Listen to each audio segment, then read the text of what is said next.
Good morning students. आज हम पढ़ेंगे भारत छोड़ो आंदोलन।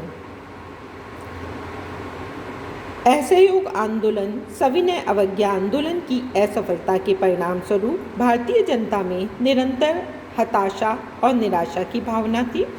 और इसके साथ ही साथ हम देखते हैं कि अंतर्राष्ट्रीय भी कुछ घटनाक्रम इस प्रकार का था कि कुछ नया करना आवश्यक हो गया था।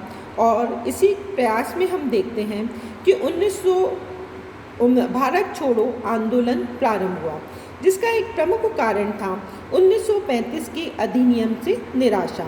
1935 का अधिनियम, जिससे कि भारतीय जनता को बहुत अधिक अपेक्षा थी, वह बहुत अधिक कारगर सफल नहीं हो पाया और 1939 में सभी सरकारों को त्यागपत्र देना पड़ा, जिससे भारतीय जनता में और नेतृत्व में निराशा और हताशा की भावना थी।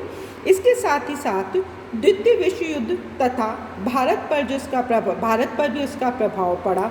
ब्रिटिश सरकार भारतीय जनता से युद्ध में सभी प्रकार का सहयोग चाहती थी, परंतु भारतीय जनता उस सहयोग को स्वतंत्रता की शर्त पर ही देना चाहती थी। इसके साथ ही साथ में जो अगस्त प्रस्ताव आया था 1940 में, ब्रिटेन में जो चर्चिल प्रधानमंत्री थे, यद्यपि उनका भारतीय जनता के प्रति बहुत अधिक सहानुभूतिपूर्ण दृष्टिकोण नहीं था, परंतु द्वितीय विश्व युद्ध में उन्हें भारतीय सहयोग की अपेक्षा थी।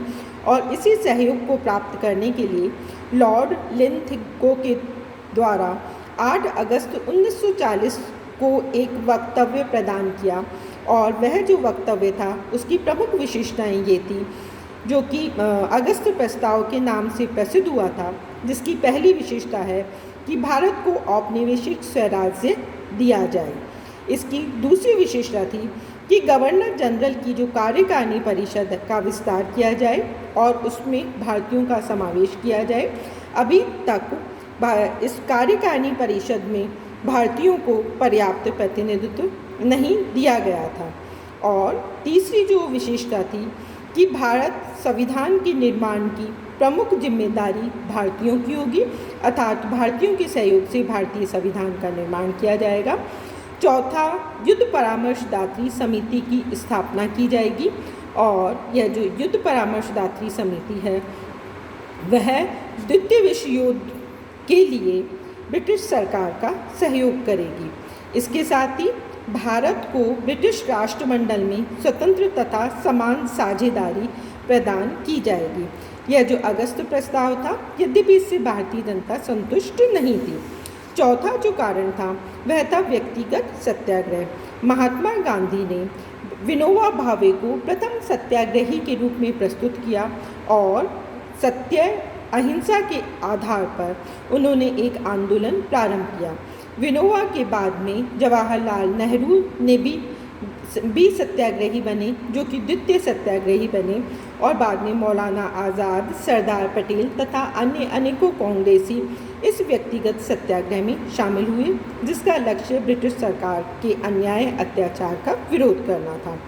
और इसके साथ ही भारतीय जनता का सहयोग प्राप्त करने के लिए ब्रिटिश सरकार ने भारतीय असंतोष को कम करने के लिए क्रिप्स प्रस्ताव लाई। और ये जो क्रिप्स प्रस्ताव था यह अंतरिम योजना थी, जिसका मुख्य लक्ष्य सुरक्षा विभाग पर ब्रिटिश सरकार के नियंत्रण को बनाए रखना था। अर्थात युद्ध तक जो सुरक्षा विभाग था वह ब्रिटिश सरकार के पास रहेगा, और जो युद्धोपरांत था उसमें इन्होंने माना कि भारतीयों को स्वतंत्रता देने के लिए संविधान सभा का गठन किया जाएगा। इस प्रकार का वादा किया गया था।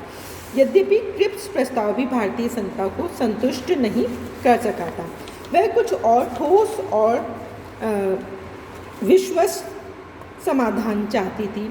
इसके साथ ही ब्रिटिश सरकार के द्वारा जो विभाजित और विघटनकारी नीतियों को भी अपनाना प्रारंभ किया, ताकि युद्ध में भारतीय जनता का न केवल सहयोग प्राप्त किया जा सके, बल्कि भारतीय जनता को विभाजित करके राष्ट्रीय आंदोलन को कम किया जा सके।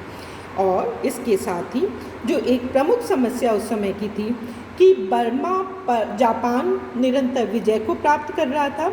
बर्मा में भी उसे व्यापक सफलता प्राप्त हो रही थी और बर्मा से शरणार्थी भारत की ओर आ रहे थे, परंतु ब्रिटिश सरकार के द्वारा इन शरणार्थियों के साथ बहुत ही हीन दृष्टि का अन्यायपूर्ण व्यवहार किया जा रहा था। अतः ये सभी प्रमुख कारण थे जिसके कारण कि भारतीय जनता ने भारत छोड़ो आंदोलन प्रारंभ किया। अभी तक जो हमारा लक्ष्य था स्वराज प्राप्ति का, उसे छोड़कर अब हम पूर्ण स्वतंत्रता को प्राप्त करने की ओर अग्रसर होने लगे। यह हमारा लक्ष्य है, पूर्ण स्वतंत्रता प्राप्त करना हो गया। धन्यवाद।